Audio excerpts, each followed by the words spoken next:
If you want to tangle with fickle, hard-to-hook trout, you need to be pulling soft plastic grubs. If you want to get into grub trolling, get on over to fishhuntshoot.com and grab one of Kel Kellogg's Signature Series grub kits today, and you'll be yelling fish on tomorrow.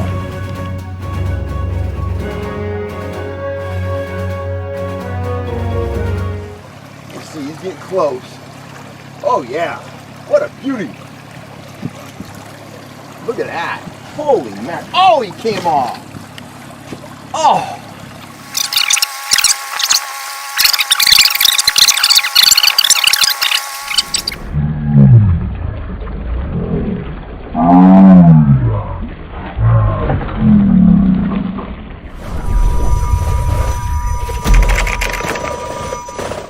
Howdy guys, Kel Kellogg here. I got a quick thought for you about trout fishing. I'll have clients come out here and, on one day we'll land, 90% of the fish we hook. And another day we might only land, 60% of the fish we hook. And when we're losing fish, the clients will often turn to me and say, what did I do wrong?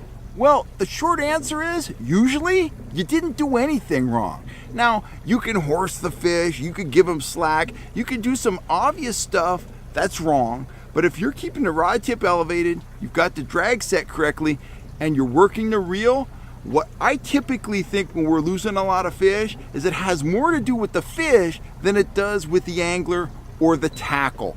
To me, it means the fish are just nipping at the baits. They're getting very lightly hooked, and lightly hooked fish, some of them come on buttoned.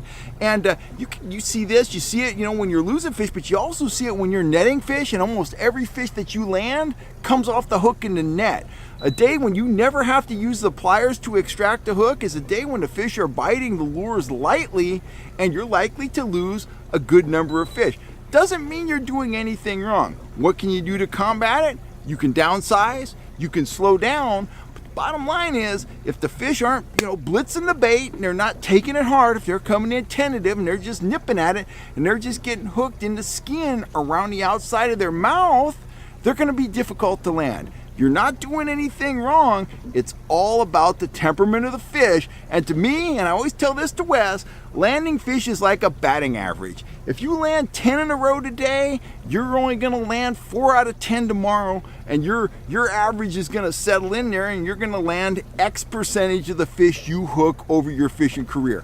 That's just the way it works. So if you're losing a lot of fish, don't despair. Tomorrow's another day. Doesn't mean you're a bad angler or you're doing anything wrong. You got the wrong rod. It doesn't mean any of that stuff. It just means most of the time that the fish are being tentative. They're not taking the lure real well, and as a result, they're not getting hooked real well. And you're trying to land fish out of a moving boat or a moving kayak, which is not the easiest thing to do in the world, especially when they're lightly hooked. Anyway, I'm Kel Kellogg. If you're looking for trout gear that you can take out into the field and lose your own trout on, go on over to fishhuntshoot.com. You can find everything there that you see me using here on the water, stuff that I use, believe in, catch fish on, and our stuff is sold at a very fair price. It's gear that flat out performs. Check out our website. I'm Kel Kellogg. I'm signing off, and please take a second to hit that subscribe button if you haven't already, and you'll always know when I'm on here talking about trout fishing. Thanks a lot, guys.